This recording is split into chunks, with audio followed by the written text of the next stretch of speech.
Good evening, guys. Welcome to the PDR Workshop live show.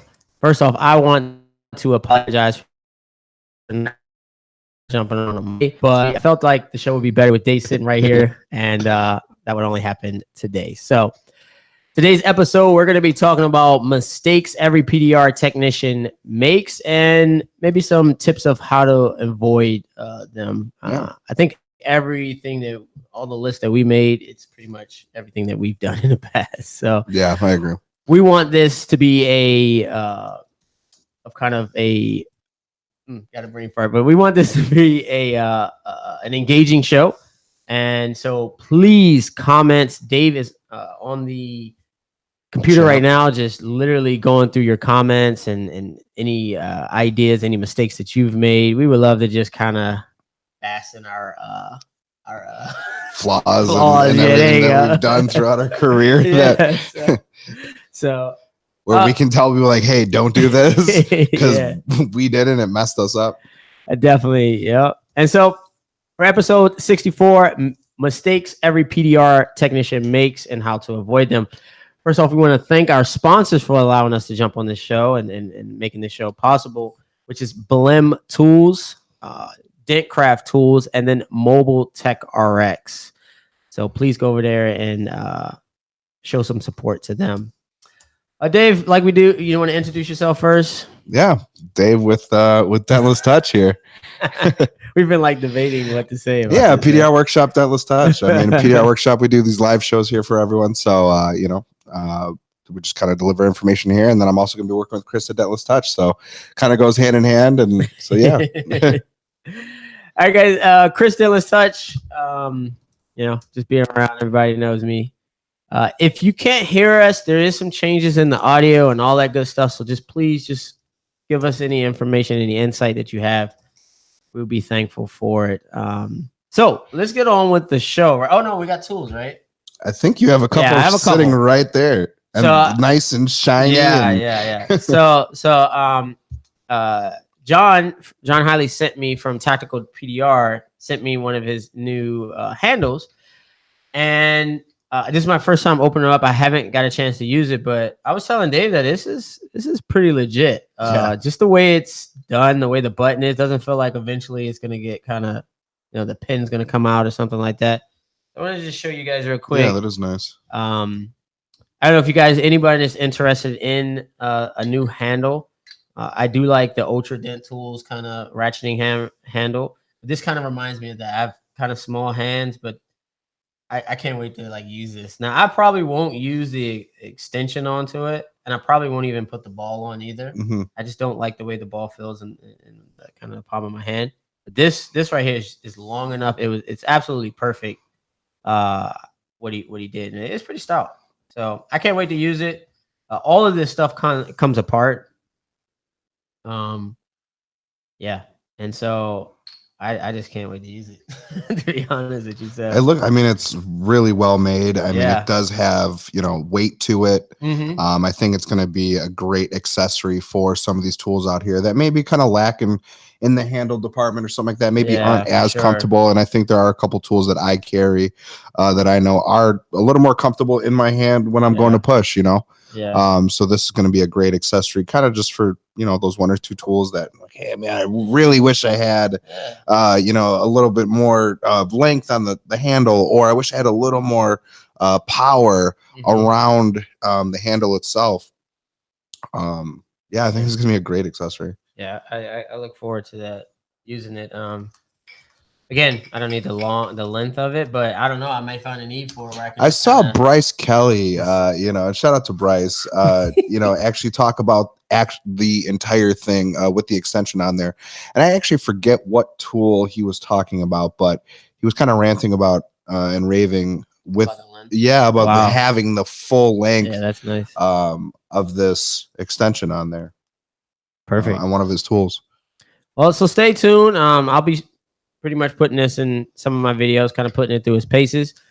And, thanks, John Holly, for allowing me to, participate in reviewing it. So this is also sent by John from Dent Reaper, dentreaper.com. I have a set, or I ordered a set of Dent Reapers, and one of my technicians got it before I can even use it. So John was kind enough to send me a set again. Thank God. And now I'm able to test them out. My tech is like, love. Oh, you gotta try Dent Reaper. I really like this length. I have a similar tool. It's not as sharp at the top. This length right here, I really love for the tops of doors and stuff like that. I have nothing small. So like this, like you said, this length and this throw, like it's convenient. This is going to be used in my tool. Now this also works with the A1. So tactical PDR handle works with the A1 tools. So that's kind of how everything works here. So you're supposed to take this handle off, and I'm not a big fan of this handle. I would just come out and say that.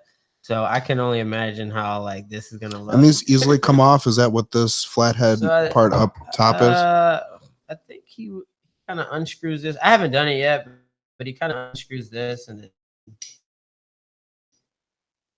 off. So I think he's unscrewing this portion right here and coming off. So, but hey, I'll stay tuned. Like I said, I've ordered a set of his tools before. I didn't even get a chance to use them, but my technician loves them. So I just can't wait to use them. And then again, it kind of came at the same time. Nice. I didn't even have a tool to even use the handle, so it's gonna be a fun week. Oh man, yo! So thanks, John, and at Dent Reaper and John at Tactical. Tactical. So I appreciate that. Nice. All right, so how's the chat looking? Everyone's excited. Okay, all right. So we really, I think we're gonna enjoy this episode, guys. We're going to break it down into two categories, kind of like the repair side, technical side, technician side-ish, and then the business side. So which one do you want to start with, Dave? I think we should start with the repairs. I mean, that's kind of where what PDR is all about. You learning the skill and art of paintless dent removal. So I think that's going to be the most important. All right, well, we'll start with the first one. It, to me, is the most obvious one, but in the beginning, it's the biggest mistake, I think. And it's just recognizing your tip of your tool. What I always say is, if you don't see the tip of your tool, then don't push. Yeah. So a lot of times people are just pushing aimlessly and it creates more problems. So this is just a common.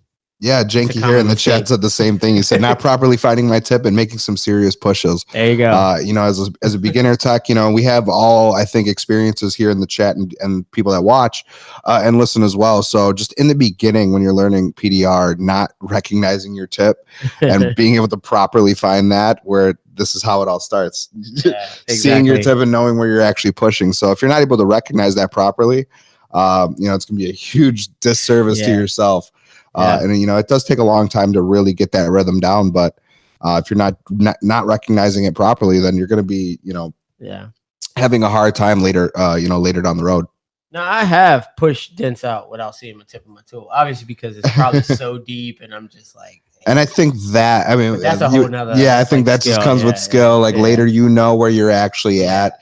And I know that sometimes even for myself, I'm envisioning where I'm putting this tool and how it's actually kind of fitting into the panel itself. So you can kind of get away with not being able to really see your tip. But, in the beginning, like I said, for beginner techs, if you're not really able to see that, you really need to hone into pinpointing that the tip of your tool. For sure. That is the most important thing for probably the first 3 years, really, because the color of the car is gonna make it different. Your light board, your fade, sun's on the panel. It really is just recognizing the tip of your tool and making sure that you can see. Because some guys, when I see them out there struggling, I'm like, pull the car in the shade, you see, and it's like, yeah, what I mean.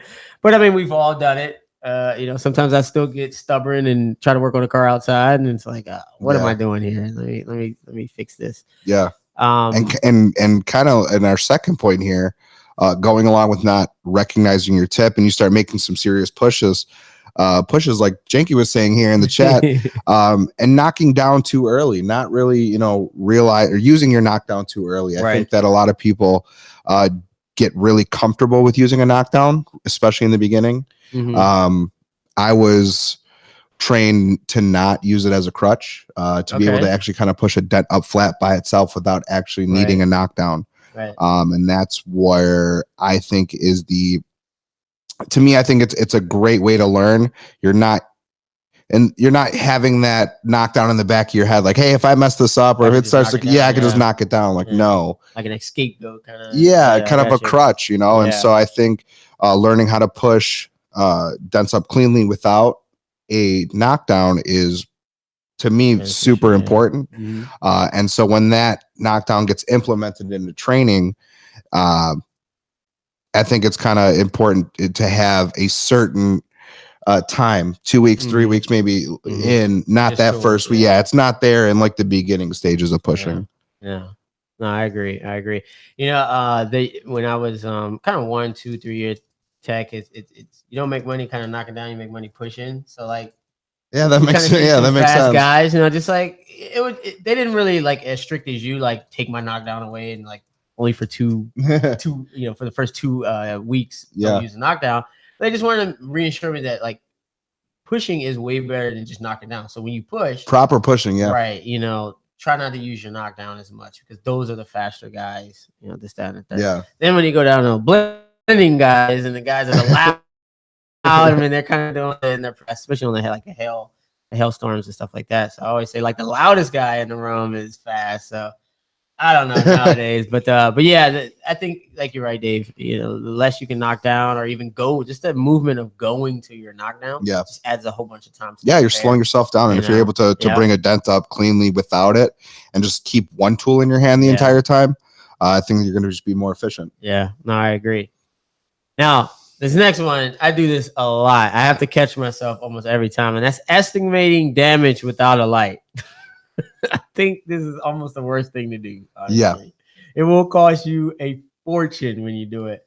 There was a Hale guy, 30-something years he's been doing business, and everything I did with him, I did right, perfect. This is only about 3 years ago, and we were in sync with each other. All of a sudden, I went outside to do an estimate on the car. He ran outside like the building was on fire. He said, "What are you doing? What are you doing? What are you doing?" I'm writing an estimate. He said, "You never write an estimate outside with no light." I said, "Okay." Yeah. So we pulled that car. He was very strict about it. But we pulled that car inside. Obviously, I saw more damage. Yeah. And yeah. You know, I completely agree. Like woke up. Like he literally. Yeah. Like, I never saw a different side of him, but he was, you know, obviously it probably hurt him, you know, before, you know. Yeah, I know there's been plenty of times where I pulled a car out or pulled a car inside, and thankful that I did just with hail damage, and threw a hail light on there. You see every dent. Yeah. You know what I mean? And when you're outside, sometimes clouds, shade, the direction of which way you're facing, wind in your eye. I mean, there's so many factors outside. I don't think you're not gonna be able to properly count each and every single piece of damage on that car, especially pertaining to hail damage. But I think it's also very important too for just regular dents, and like minor collision stuff. You have a smashed in fender, smashed in door, not estimating without a light, there's going to be some residual damage around that, or there possibly could be residual damage. Some crowns that have maybe transferred throughout the panel to the other side. I don't know if you guys have seen a couple of the videos online too, where, you know, something gets kicked in or pushed in, that metal is going to go in a certain direction somewhere else. It's going to transfer and it's eventually going to stop. So if it gets hit maybe at the front of the fender, something like that, that impact can transfer that metal and push it all the way to the other side. Well, if you're outside, you know, and looking at one little section of the initial impact and not really recognizing that, you know, there maybe is some more damage over here in the corner of the panel, something like that, you're gonna lose out, you know what I mean? And just create yourself more work maybe in the long run. For sure. Stuff that again. Now, also as comparative pricing, there's been plenty of times where I just don't check and see if it's high strength steel. Not anymore. I've learned my lesson, but and plus you get a kind of a mental note of what cars have high strength steel you need to watch out for. But man, I remember doing a Honda Accord, and it was I believe it was a 2012. And I mean, 2012, I mean, you're not thinking anything about high strength steel. The one thing you're worried about is aluminum, and they're normally in the hoods. So the front door, just a dent on the 3-inch dent, body line, And it took me an insane amount of time to fix that thing. And I just could not believe it. I just didn't have the right tool. And I was just like, what is going on? And so if I would known that, I would have got something a little bit that had some letter, probably a dent dial out that that comparative bad boy. pricing is super important. And it's crazy. I posted it online, and Paul Corden called me. He was like, "You had problems with that car, didn't you?" And I was like, "Yeah." He said, "Did you know it was Hydrogen still?" I said, "No, I didn't." Yeah. So you need to get that comparative price. Yeah, guys. I mean, Mobile Tech RX for us, I mean, is super important. Yeah. Especially mainly for that option, because if you're not using that for your estimates, you can really be either losing out. Just losing out on money just because you're not upcharging for that certain type of metal, high strength steel, ultra high strength aluminum. But also too, you're prepared when you go in for the repair. You know what you're up against. You know how it's going to push, or you know how this metal is going to move. You're going to be completely, ready to go for that. Just knowing that it's a certain type of metal. If it's maybe not anything, or it is maybe just a different type. Perfect. Now, before we go into more, because we got plenty of them, I want to make sure you guys know that we are on almost every platform. I think we're going to jump on Spotify here in the next few days, but every platform for our podcast, that's Apple Podcasts, Stitcher, and Google Play. So any one of those platforms, if you're familiar with them, please head over there and throw us a little thumbs up, 5-star, whatever they do. Show us a little support on those platforms too, guys. And then let's see what's the next one. Looking for secondary access. I mean, almost monthly I go, I could have probably went through that option. Yeah, maybe not monthly, but no, there's definitely times. Yeah, I mean, it's something, especially too when you get a new maker model that you maybe haven't worked on, or maybe an older car that you haven't worked on in a while. You're like, oh man, I forgot about getting through here. Oh man, maybe I should have went through here instead. It would have been made the repair a lot easier.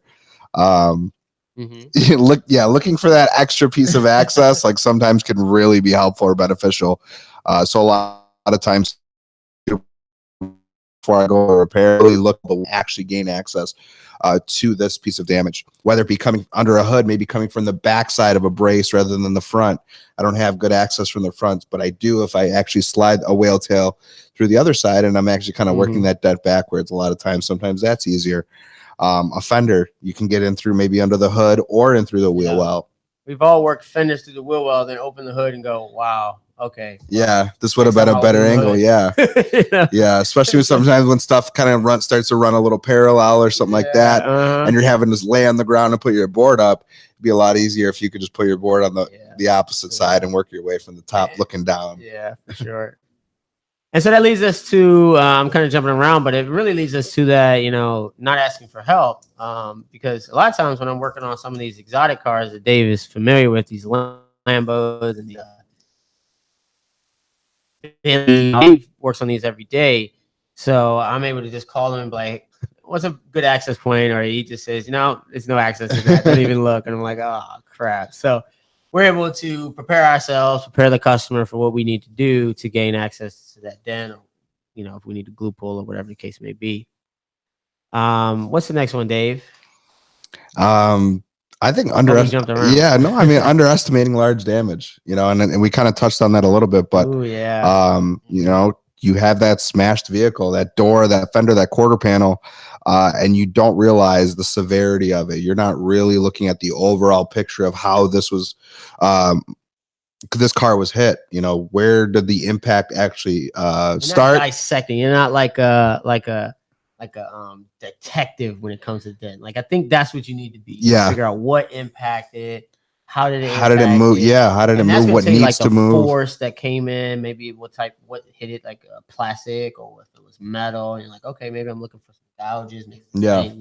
So I get it. You need to act like a little detective. Yeah, I mean, when it comes to large, complex damage like that, I mean, when you have damage that goes in between quarter panels and doors, or two panels, multiple panels that are hit from the same collision, I think that if you're not really understanding how everything was hit in the beginning and trying to reverse that, you can really be at a loss. I think Sal said you kind of want to mimic, build a tool to kind of mimic whatever hit it, Yeah, impact. So and if it kind was of a sharpening reverse card, that. you kind of build something that kind of looks like a sharpening card and a longer tool and kind of push it all up at the same time.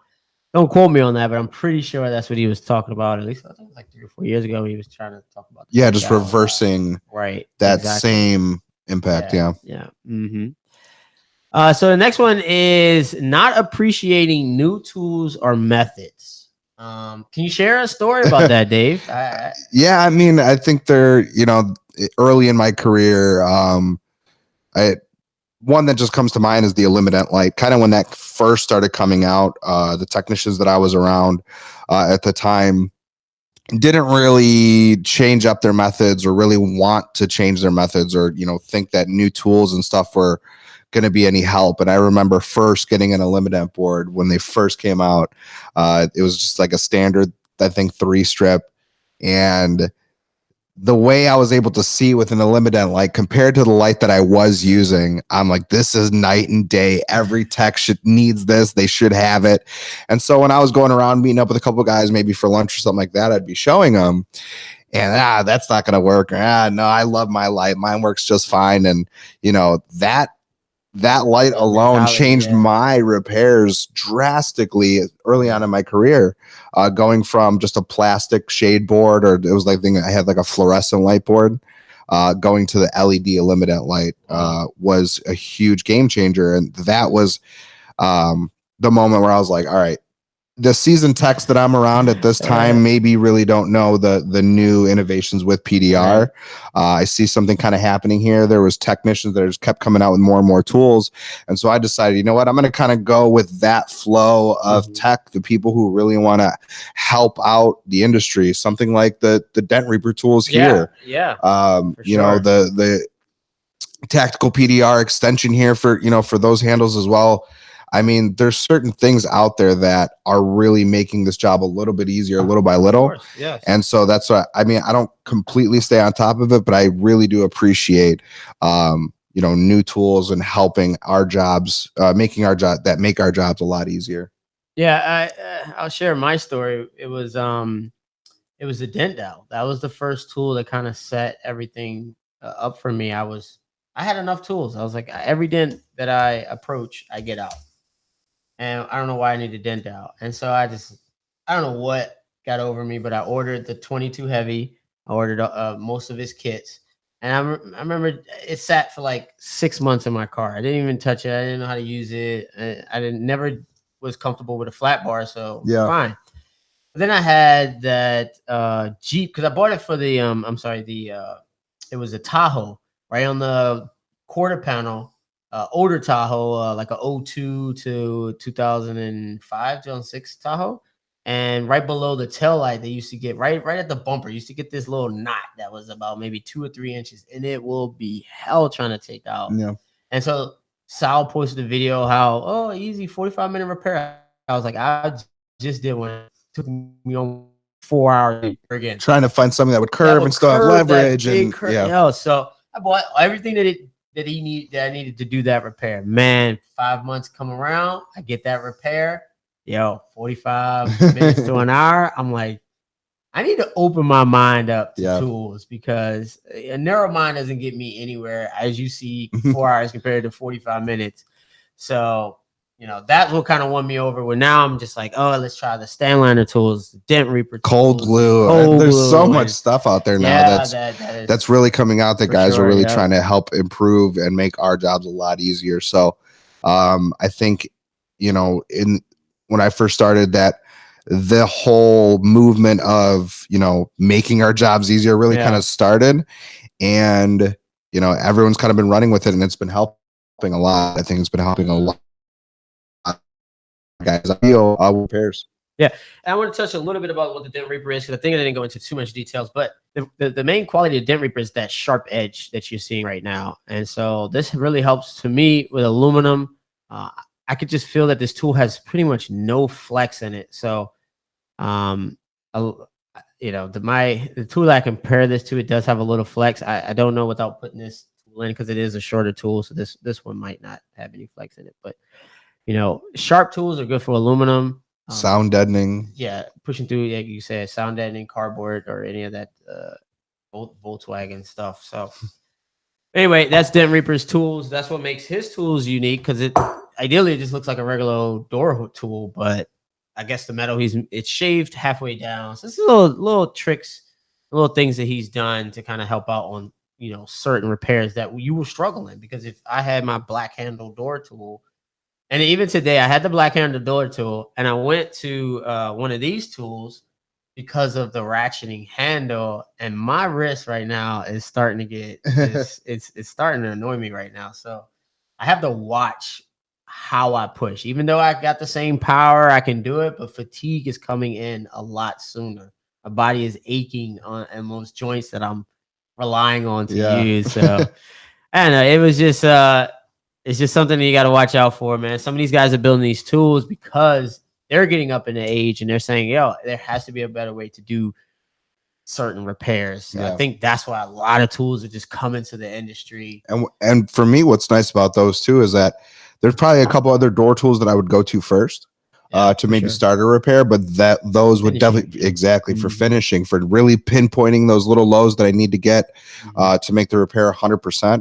That's going to come in right at that last 10 to 15, 20% of the repairs, really pinpointing, fine tuning that entire thing. Those Dent Reapers are going to be money all day long. Money. Yeah. Sorry, guys. I don't want to make this a Dent Reaper and tactical Dent Repair commercial or anything, but again, it related so well with one of the mistakes. All right. Anything on the chat? Anybody say anything that we can share in the chat? Everyone's just talking to let's see. Dino had asked, do you guys ever stay too long on a dent where a customer probably won't see what you see?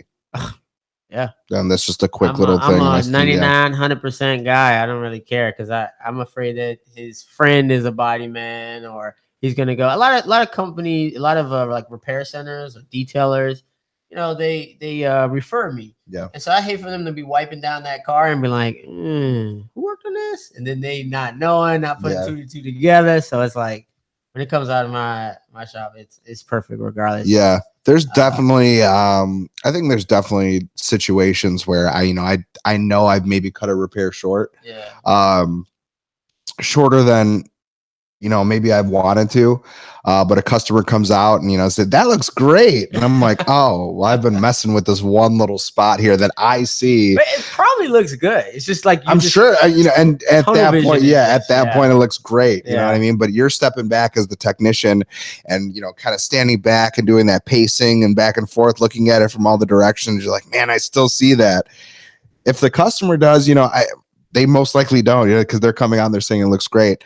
I think I talked about it on the last show. It just comes down to integrity and, perseverance and all that. Yeah. I mean, for me, just the integrity with the repair. If the customer is happy and I've met their needs when it comes to what they wanted fixed, I'm kind of deciding, depending on how long I've been on the car and if they've come out and said it looks great already, it's kind of a toss up, but I know that there are situations where I have stayed on and there are situations where I have cut it short, knowing that maybe it's still a little bit lower. Maybe there's a crown or something like that, just due to, time or maybe what it's estimated for. The customer's already ecstatic. And I'm like, well, yeah, if I stay on another half hour, 45 minutes to an hour, to them it's going to look the same. Right. And then now they're kind of just wondering, well, what is he messing with now? Yeah. What is he actually doing? And so I think it's really situational, but I've done both. Now we're about to go into the business side of it, and it's knowing your customer base too. And so my customer base and now our customer base is really more of like the high end. They want you to get most of it out. They trust you that you will have the integrity and, like you said, to get it all out. So that way, when they're at the car show and they guy that painted their car or painted one of their friends' car, I got PDR done on the door, and they go down to one knee. They're not seeing any of your repairs or any of your missed work. Yeah, right. So before we get into the business aspect, if you guys have anything that a technician on the repair side, the technical side, please share it. Dave is on the chat, and we would love to share it with the viewers that are watching. But before we get into the business side, I want to thank the sponsor guys. These guys are making it happen for us. They're allowing us to create this studio and provide you guys more content. And that's Blehm Tools, Dentcraft guys, and Mobile Tech RX. Also, there is some unique content on the podcast, guys. Me and Dave have been putting out these things called PDR Workshop Unscripted. You will not see it on YouTube, none of that stuff. It is unique content. I think the last one we put up was with Thomas from Stanliner. That one's a pretty long one. It's like 30 minutes, but it actually goes over kind of what his thought plan of coming up with these trainings and how he feels about the tools and where it's going to take the industry from his point of view. So again, we're trying to give you some unique content on that platform. So jump on over to our podcast and at least check out the PDR Unscripted. Some of them are actually just me and Dave at lunch, just going at it, just talking. So I think those are, I love those. So let us know in the chat how you like those on the next live show. But I definitely feel like you guys would be entertained about those unscripted that we're putting out. So before we're going into business now, the business. So I know a lot of PDR technicians pretty much run their own show. They run their own business. They got to wear multiple hats.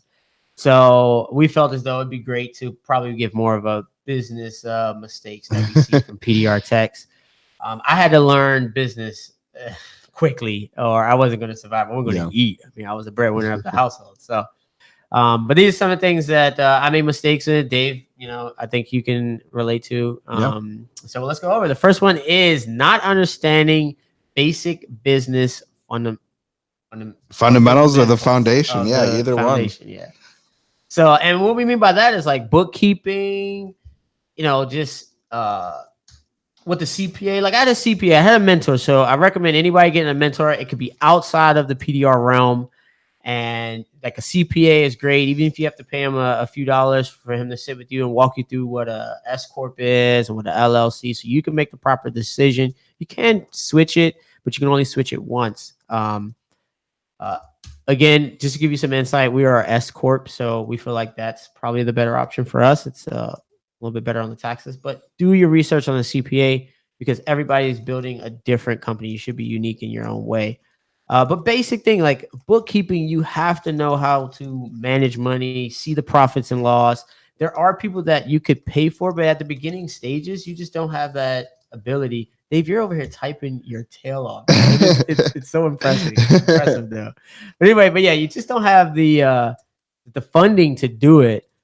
So I recommend just picking up, or even on YouTube, just basic bookkeeping knowledge. So when you even talk to a bookkeeper, at least they don't say this dude is completely retarded about business. Why does he have a business? And I know I was pretty naive in the beginning on what I really needed, for Windy City Dent Repair. I thought I was just going to kind of walk around, go to accounts. They're going to give me I'm going to fix a bunch of cars. They're going to just give me a check and that's it. Right. Well, Uncle Sam needs his and stuff like that. And so when that starts coming in, you really need to find the proper channels to deliver this information from your business to whoever it needs to go to, whether it be other accounts, whether it be to the government, whether it be to certain entities that need your information. As on top of answering your customers and writing emails and everything else, I mean, you need to really understand basic business fundamentals to keep everything in order. So when something comes up, you're prepared. You have everything in line. And I know that I was very lax on certain things in the beginning, insurance being one of them. I talked to another tech before and he's like, why don't you, or he's like, you need commercial insurance, vehicle insurance if your vehicle's wrapped. And I'm like, oh, I have insurance. He's like, no, commercial. Yeah. He's like, because if something happens, you're in traffic. I mean, it's not just you. I'm like, oh yeah, I guess you're right. Like, and it was something that's like very plain. Can completely deny it. And all the medical expenses. Something so like after they said, I'm like, oh yeah, you're right. Like it was something so like just plain. I'm like, oh yeah, you're completely right. Like, that's what I do need. But it was something that I hadn't really thought of. It didn't come to the forefront because I'm worried about all these other things, right? And so having an understanding of how it all really works together,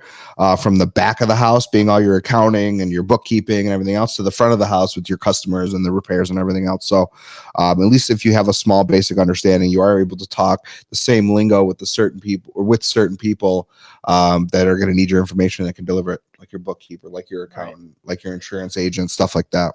And what I noticed was, when your back office is right, when you start to get busy with the customers and stuff, because that is like done, it's easier to kind of like scale at that point, because you're not like, oh my God, where is this? And again, we were talking about it last week. Just create systems. I mean, QuickBooks will link with a credit card or a bank statement. I used to do the bank stuff where my money go in and money go out. And now we've grown to, it's a credit card. We just pay it off every month or whatever the case may be. I can track the billing there, so it's not like physically coming out of my checking account.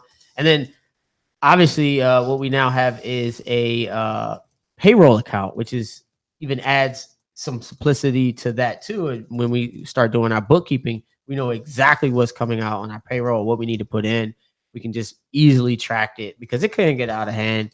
But again, focus on that back office as much as you're doing, the skill side of things, as much as you're doing the advertising. Make sure that back office is together. And I mean, again, it makes things run so there's so many different avenues that you can get help with. My whole company is ran on QuickBooks. Obviously, Mobile Tech RX does the invoicing and estimating and all that good stuff, but everything ties back to QuickBooks. QuickBooks has snapshots. You can see profit and loss. I just did a profit and loss all the way from 2015 just to see the difference of growth. So it's so instrumental in the growth of your business, to be honest with you. Just start off right, So, all right, let's go on to the next one. Is targeting what? Proper. Yeah, just targeting the proper clientele. I'm like, what? For the skill level of your business. Now, I guess we're not saying, 1 year in, go work on a Bentley. There's some 1 year guys that are pretty daggone good now. So I would just. There's nothing wrong with working on a Bentley. There's nothing wrong with working on a Bentley as a 1 year tech, right? Right. As long as you're taking all the necessary precautions, knowing what kind of vehicle you are working on and the consequences that do come along with the high end vehicle, right? Then there's no issues. So you're more saying like, when you don't really know your skill and you just kind of overdo it, then your reputation gets harmed after that. Yeah. And so it's more harm than just getting that quick sale. Right then and there. There's gonna be a lot. There's gonna be a lot more that goes into a single dent in a door on a Bentley than there is a single dent in a door on a Toyota Prius. No, I agree. There's gonna be a lot of more consequences that come along with the Bentley than maybe, or they're gonna make the repair more difficult on the Bentley than it is gonna be the Prius. Gotcha. And so understanding your skill level and just targeting the proper clientele.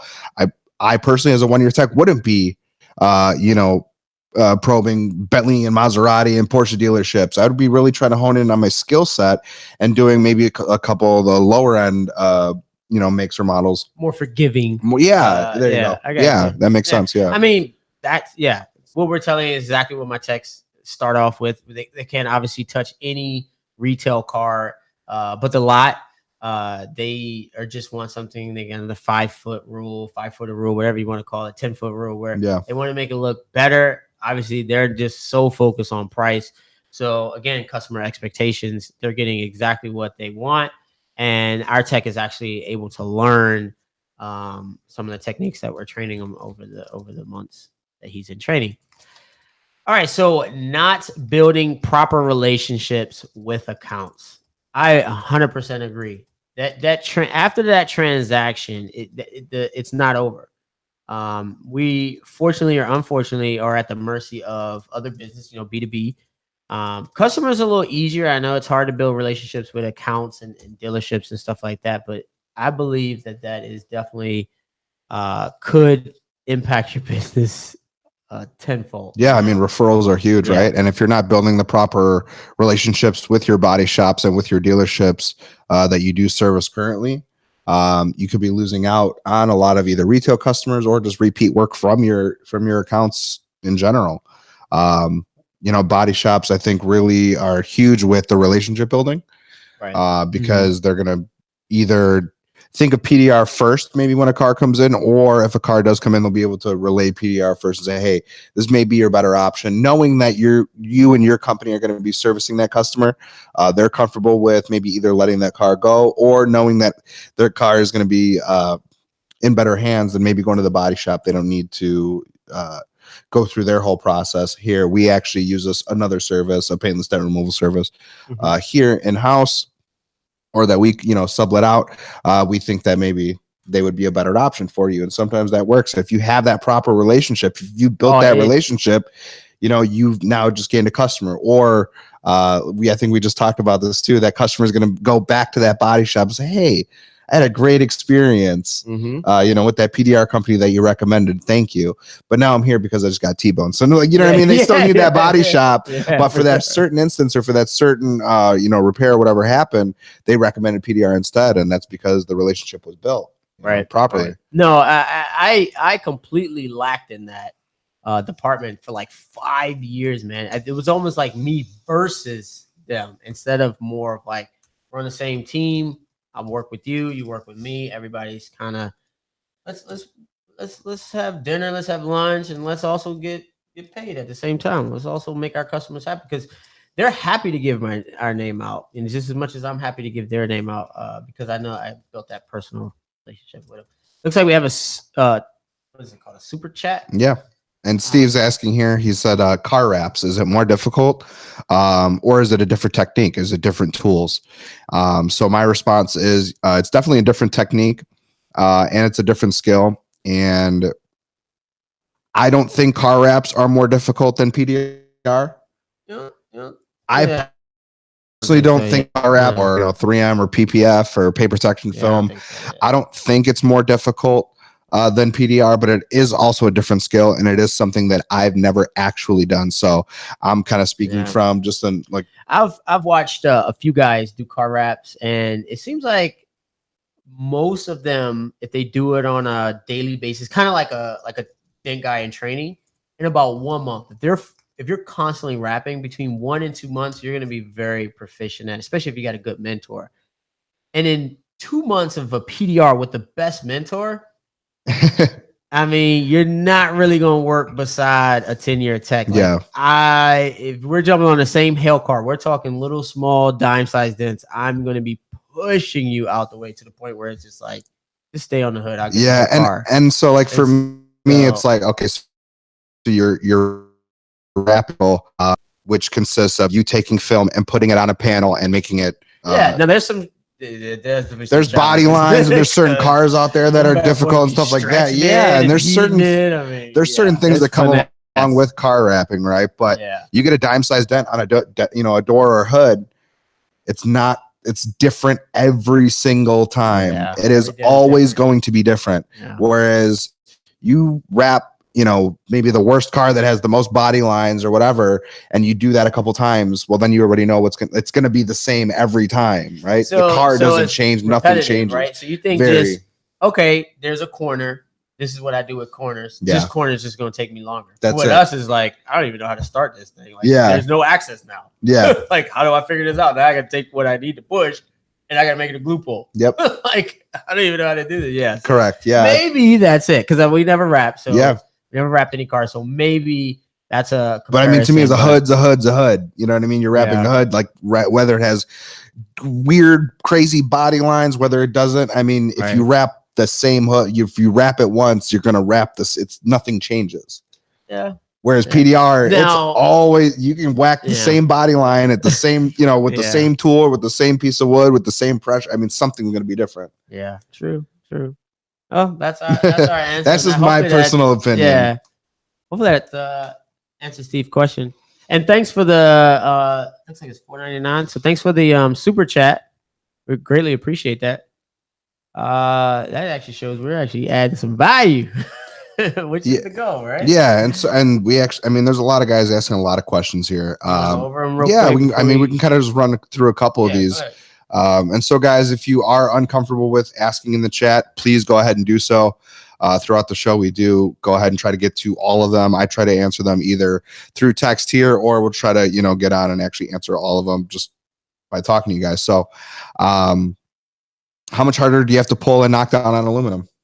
Oh, well, there was a study. I did a video on that, I think a few weeks ago. There was a study. It says between 95% and 170% more effort to push. They wouldn't do it knocking down, but I mean, obviously it's the same stuff. My blending hammer, if you're interested, this is like not even a plug, but I can blend and use the blending hammer on aluminum because of the weight of the blending hammer. Yeah, it is heavier. I was just telling you, I was like, yo, I could actually use it on aluminum. It's pretty slick. But anyway, yeah, it's I think it's like 165, 175% more effort.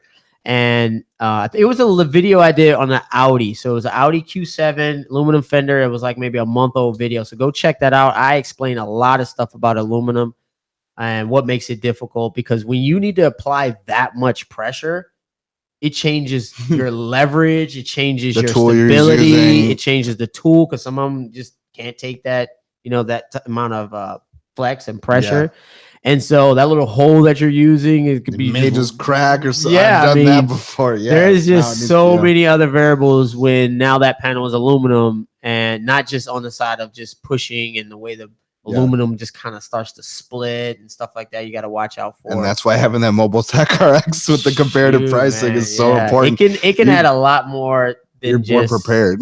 than just aluminum. What's your opinion on Glexo cold glue since you've had it now? I love it. Yeah, I love it. I think it just saves. I think it saves time 100%. I'm gonna probably go over my go bag. Same thing with like what Ryan had, but my go bag is literally stuff that I use on a daily basis. So if it's in that bag, I use it. So in Glexo, I keep a tab that's already ready to go. If it gets dirty, oh well, just order more Glexo. And I had a comment was like, oh, you're selling out on Glexo, and it's like, I paid for that kit, and I am so happy I paid for it. I bought 3 more kits for the guys, so another was free, and I use that thing every single day.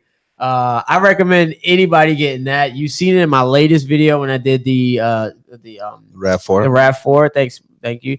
And I felt like it was the best option to use. I think you were saying I was going to use glue. Well, yeah, we kind of went over that. Nah, bloop, bloop, bloop, bloop, bloop. Let's get back to pushing. I mean, 5 minutes, I was back to pushing, not waiting for the glue to warm up. And it pulls. Sometimes glue could just pull way too much. 100%. You just got to sit there and balance it out. But the way that pulls, it doesn't do damage when it pulls. It just pulls enough where it allows the metal to kind of mold itself back. You know what I mean? And so I really, really like that. So I kind of, with the you're kind of forcing it a little bit more by pulling and yanking on it. You can kind of stretch the metal by glue pulling. Yeah. You can't stretch with glue. Cold glue. Yeah, the cold glue. Now, other than cold glue, all the other cold glues may work the same way. I just only have Glexo, so I can only speak on Glexo. Yeah, I used to have the sticky tab tape, kind of like the version 1 when it first came out. It helped, when I was using it, but then I kind of just got away with it and just kept really going as cordless glue guns started coming out and they becoming a little more efficient and, heating up faster. That's when I really started just using and relying on my hot glue gun. But after, I think this last time I was here and you working on that RAV4 and me seeing the Glexo glue, I'm like, you're right. Cold glue does definitely have its its advantages for sure. Yeah, 100%. And I mean, my guy, I also have my tech. Have you tried the cold glue before? Yeah. But they give me this crazy dent, and I'm just bloop, bloop, bloop, bloop, and then I just start pushing. 45 minutes later, I'm done. It saves a bunch of time. Meanwhile, I'm waiting on the glue to warm up. I'm putting the tabs. I'm distorting the dent. They kind of new with it. They don't really understand too much. I mean, they're very intelligent techs, but it's so quick to distort a dent if you're just the wrong tab or you just kind of lazy, you just fatigue, you're just getting kind of like, I need to get the cold glue it definitely has its purpose. It's not gonna pull and do damage. So anyway, I agree. That's my opinion. What about volume clients versus retail? That is a very great question. And there is no right or wrong, I think. Some of the guys I've noticed that the volume customers, the volume side of things, the business side of it, can be more lucrative, but it can also be a lot more stressful. Some of the numbers that the guys I'm seeing that are doing more volume and wholesale type work are clearing really, really good numbers, but they're creating systems. They're not just going in and just getting the work. They're hey, park all the cars that are just in over here, but keep the key in this box. I ain't got to run over here and grab multiple keys, grab VIN numbers off the keys, go talk to the wash guy. There's a whole process. It's a whole process to make that efficient, because before you even start your first dent. Yeah. I mean, the cars are lined up. They possibly mark the cars. I mean, sometimes you just may say, look, a flat fee for all the cars, and you just get in there and work. The keys are already on the car, and you're just done. Kind of like how CarMax is. They just give you one little master key, and then all the keys are there. Boom, boom. When I used to do CarMax, it was literally like the guy was like, all right, these cars, they were all lined up. I didn't have to go chase them around the dealership. And he just unlocked all the locks. That's and nice. I literally was just like 18 cars in like 5 hours. When you start doing the math of $100 flat fee of car, and then 5 hours, 18 cars, one tech. Yeah. Consistently, and like you hit 5 CarMaxes a week. Yeah. You're gonna start being more lucrative than the retail type. And then the cost of capturing that retail customer. Yeah. And so any of them you need to be smart with. I think both of them have. They both have their own. Yeah, they both have their places, but they both need their own strategies as well. I think on how to attack and gain the most out of them when it comes to volume. Hitting a dealership weekly can be really, really great. Steady income, of course. Just a steady flow of income weekly coming in. You stop in, and once you've built the proper relationship, like I said, you can just go in, grab the keys. I got X amount of cars to do today. All right, cool. I'll see you guys next week. Thank you. Yeah. Whereas the retail can be a little up and down. It could be, depending on weather, coming from Chicago. And I know you kind of get similar weather as well. The winter isn't as bumping as the summer is. People aren't washing their cars and everything else. All their expendable cash is wholesale. You're gonna have to be doing this work 9 times out of 10 outside too, which is fine though, because you still have to work, right? Whereas compared to retail, maybe they're not calling because the expendable cash that a customer would have is being spent on tires and a battery or something else that may be going wrong. Well, they're just not at work because it's no. Yeah, so there's they both have their own strategies. They both have their pros and cons, I think. And like you said, there are really good techs out there that just strictly deal with volume, in dealerships and just big volume accounts.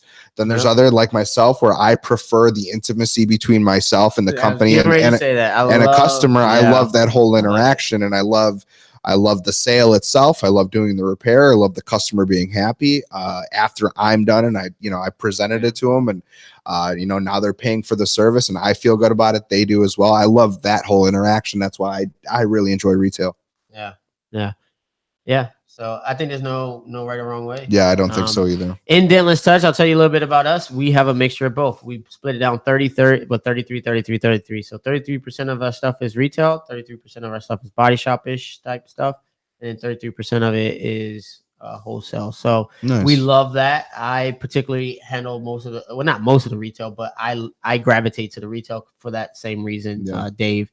And some of the newer techs will obviously be a part of the wholesale side just to get comfortable, familiar with different types of cars. It's a great training platform for sure. Yeah, I agree. I know there's large companies that literally know that, and they will grab accounts just for the training aspect of it and not even care about the price. Just whatever break even for them.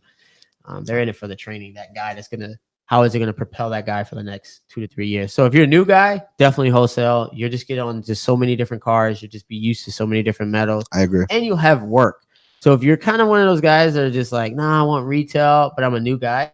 At the end of the day, it's time on metal that's going to make you need to spend that time pushing it. Then I need to spend that time pushing it. My biggest fear is I get in a space where my job is not pushing every day. I mean, I don't know. Maybe it's not a fear for some people, but I kind of like pushing. So. I know. I've no techs that stopped pushing for 5 or 6 months and kind of lost it a little bit. Well, a year, and I'm like, it's gonna be and we're gonna it's gonna be a little interesting. It's been about, I think for me, it's been about 2 months since I've actually pushed a dent. Just with moving out here to the DC area. Just trying to work with Chris closely and stuff like that. Transitioning from Chicago to the East Coast here. It's going to be fun to really see how the skill, I know my skill has dropped off 100%. And so it's going to be fun. We're going to record the whole thing. Me sitting down with one tool and a hood and seeing what it just pop it and seeing what happens after 2 months of just not pushing. And I know stuff that I'm capable of doing. And I know just getting a dime sized dent in the hood with the tool in my hand, I'll be like, oh man, like like it's going to be retraining myself at least for probably a couple of days, maybe a week or two, to really get back into the swing of things. So it's going to be fun. Sure. But yeah, let's get to the next question real quick before we we have to go or anything like that. But Jaime said, what's the process of getting insurance work? So for myself, I said, just get to know your local insurance agents. I said, you can stop into their offices and drop off cards and let them know that you do service this area. And that if they do need anything that is PDR related, that to just give you a call. Not even if they have customers or anything like that, but if you have any questions, can this be PDR'd, anything like that, just really get on a personal level with an agent. And then maybe, that can possibly yield you, more later down the road. Maybe hail hits and all of a sudden that agent didn't know a PDR tech and all of a sudden they do. Well, hey, where are you guys at? We want you to fix our cars, or where can we send our customers? Something, may actually come up by you just stopping into, State Farm, so-and-so, ran by so-and-so down the road. That's the process of, really works good with like hail. I've done that. We still do it to this day. If you're just trying to go to find work outside of the hail side of things, definitely stop by body shops. And when you stop by body shops, there's almost always an insurance adjuster there. Yeah. And so because you're there and they're there, they just kind of subconsciously put two and two together. Yeah. They must work for this company. Yep. So. And stop over, say hi. Yeah, hey, what's your name? I'm, hey, here's my car. And like you just said, and you can't miss, like some of them you can't miss. The Geico's got the green car, the Progressive got Progressive on the side. The Allstate's got the blue. They all ride around with cars. With labeled up cars. So just stop in. A lot of times, a lot of them are always sitting in the car, just writing up the estimate. Even if they don't call you, sometimes just constantly doing that, and all of a sudden you get that car and it actually go across their desk. They're familiar with that company. Like some people always look at passing out my card for the money, but maybe it's just like branding. Like you're literally just, here's my card. You see my car. And I'm like, you know what? That guy's probably there the same day.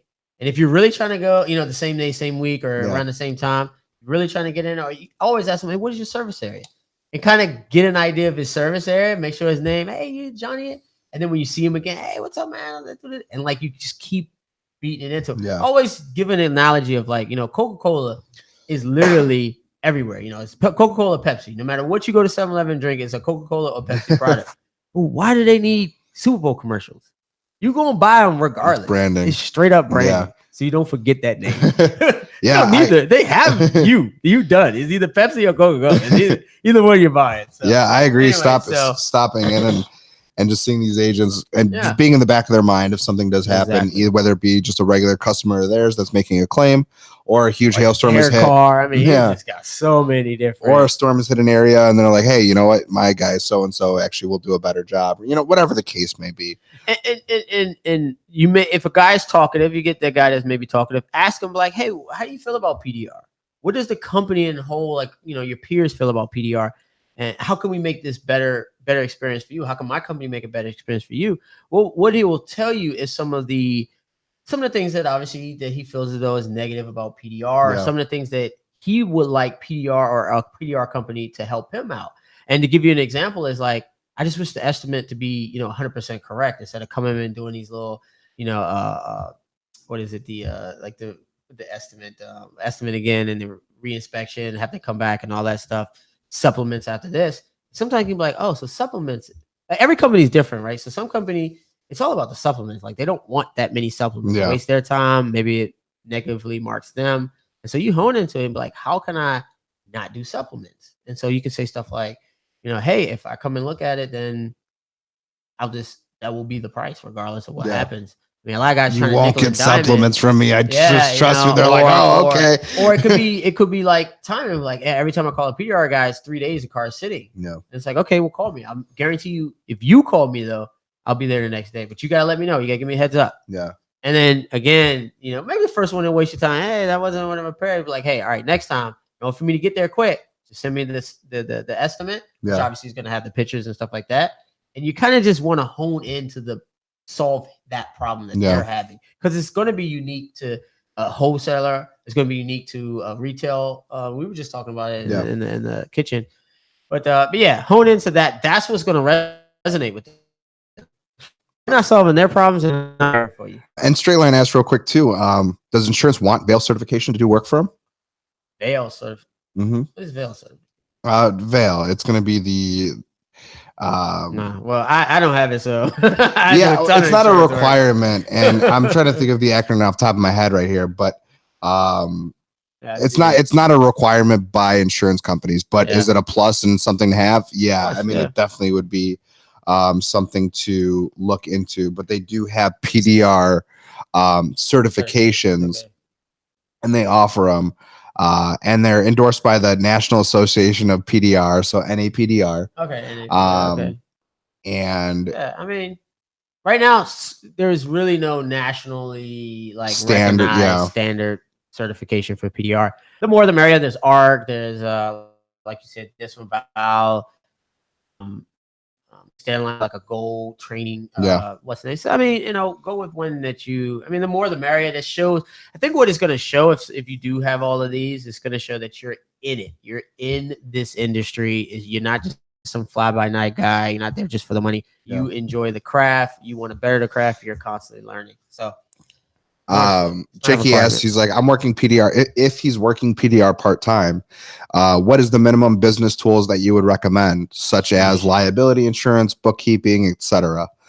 So if you're doing PDR part-time, what do you think the minimum should be for? Well, you definitely got to get insurance. I don't want to scare you. I mean, I've ran my company for 2 to 3 years without any just regular insurance, but I mean, there's so many different things, lithium batteries. I mean, there's so many different scares, and insurance is going to be the cheapest thing that you're going to really buy when you need it. So you read it without insurance for 2 to 3? Yeah, I read it. Yeah, I mean, it was without, like, same thing what we were doing. Yeah, lettered up car with just regular insurance. And then you realize how important he's like, do you know if your battery with the lithium ion battery just catches on fire and then posts the side of the thing, it's like probably like 25 grand. I'm like, I do not have 25 grand, but I do have $120 a month to give you for sure. Yeah, I think it's super just dealing with other people's stuff at that point. You're going in, you're taking down different things, and nowadays you're doing stuff like possibly taking off a bumper to take a taillight off. You got the parking assist. Subaru ridiculously put the little what is it, collision avoidance thing all up in the headliner, that as soon as you even just put your finger in just to feel it, it's done. You got to buy a whole new one. And so you're messing with all this stuff. You don't hook it up correctly, and the guy plows in the back of somebody. Your insurance company is not covering that. They're going to literally go, oh, okay, we're not covering the claim. And they're going to drop you. So you need to find personal, and you need to pay for that person's medical bills. So, yeah, I mean, as a part-time PDR tech, there are certain things that are at least a minimum, insurance being one of them. There are simple bookkeeping options. Mobile Tech RX, there is QuickBooks, and I think Mobile Tech RX as well. You can use for simple bookkeeping. I mean, it doesn't have loss. So it doesn't show...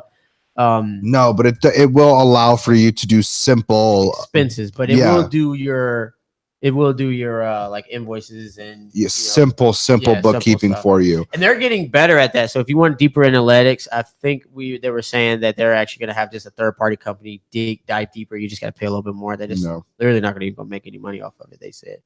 But yeah, so Mobile Tech RX, QuickBooks, they got a QuickBooks small business or QuickBooks self-employed. I think that's a really, really good one. I really like QuickBooks. It's just everything can be done on a phone. You can snapshot receipts and all that. Syncs stuff with Mobile Tech RX, so there is a simple everything, man. Square. If you do it in that, they have their own platform that step credit cards, which instantly goes in there and assigns that payment to that invoice. It is a legitimate app. I do love that app. And what else would you need? I'd say Mobile Tech RX, maybe some simple QuickBooks. And at least some sort of insurance that'll cover, I mean, at least cover yourself and cover, whatever you are working on. Like you said, you are dealing with other people's things. So anything can happen. There are possibilities at any point while you're working on a car for something to happen. Trip over your tools. Yeah, there's a lot of things that can happen. You bump another car, maybe moving it out of a spot or something like that. So, to me, those would be kind of like the 3 minimum things off the top of my head. Mobile Tech RX, maybe alongside with QuickBooks, some sort of insurance, and then maybe just, I guess a bookkeeping software as well. So Yeah, that's what I mean. That's what a lot of guys are here just talking about in the chat. So, well, I got the chat going. Anything else? No, yeah, that's what they're. I mean, that's really it. That's it. Yeah. All right. So the last one that I see a lot, guys, and I actually just try to call the guys and let them know, but it's misusing of ads. So when guys are paying for advertising, literally, I think they select the entire United States. And if you're a local paintless dent repair company, there is no need to advertise in Maine. And I don't think your 200, 300, or even thousands of dollars will even go that far when you're doing the entire United States. So I see it all the time. I randomly just Google like, dent repair or paintless dent repair. And I see a Florida PDR company advertising in Maryland and Washington, D.C. So I just kindly call them and be like, hey, I'm not trying to say anything. I just want you to understand that your ads are running in a place that you're not going to get any business. It's definitely one of the mistakes I made too. I think kind of talking about just being naive in the beginning of business. I had someone set up all my SEO, and which was probably a huge help. Nathan Pizzo with Design, I think Design by Energy or Design with Energy. He kind of set everything up for me. He is a PDR tech himself. It worked, and there were things that I was doing before I was relying on him, and I know that I was making the mistake as a PDR tech in business, misusing my ads and not using them efficiently. I was kind of just throwing money in certain places, and it wasn't yielding me what I think it actually should have. And then when I started to use the proper channels and the proper people to set ads up for me, whether it be Google AdWords, Facebook ads, Instagram ads, any sort of YouTube pre-roll ads, stuff like that, I was misusing them. And when they were properly put into place, things went a lot smooth. Customers were calling a lot more. The right type of customer was calling the company, looking for actual paintless dent repair, not like a T-bone collision smash, which some of those trickled in still, but the majority were actual proper clients that were actually to be able to sold PDR. I would say, if you guys want to do an extra task for the job, you can always buy someone, not buy somebody, you can always pay for someone to do bookkeeping, and the softwares make it easy. But if you really dive deep in the marketing of ads, I think that could be the most lucrative thing you can do for your business. There are so many tricks. There's some click funnels you can actually work on. And if you really hone into that, it may even take you outside of PDR. PDR may have started this whole trend, and now, because when I go to a market company, I've tried 5 or 6 of them, and they just don't know what we do. It's very target the wrong can be people, difficult. And I tell them, and I'm like, you know what, I do it myself. So I've always toyed around. I can definitely set up an entire ad campaign. I can definitely understand. I'm deadly with it, but I'm not. And guys, this isn't for diving deep in your analytics of ads is not for everyone. Yeah, I know for sure. It can be very confusing, and sometimes it is probably just better off to find someone else who really knows what they're doing. Only because you can really misuse them and not use them efficiently, and waste money pretty quickly. So for me, that's what I would really, really focus on, just the proper use of ads. Yep. All right. Well, I like it's telling us we got to go. All right, guys. I want to thank you guys for joining us on the PDR Workshop live show, episode 64. Thanks again, guys. I want to thank our sponsors. Go ahead, Dave. Yeah, Dentcraft Tools, Mobile Tech RX, and also Blehm PDR company, Blehm Tools as well. Also, you can find us on PDR Workshop. You can find us on Apple iTunes, Google. Yeah, and we're going to be on Spotify really soon. Stitcher. We're going to be on Spotify. So we got a little rave going right now. It's crazy. Yeah, it's about to cut out. Yeah. So thank you guys for watching, and we'll see you guys next week. Yeah, thanks, guys. Appreciate it. See ya. Peace.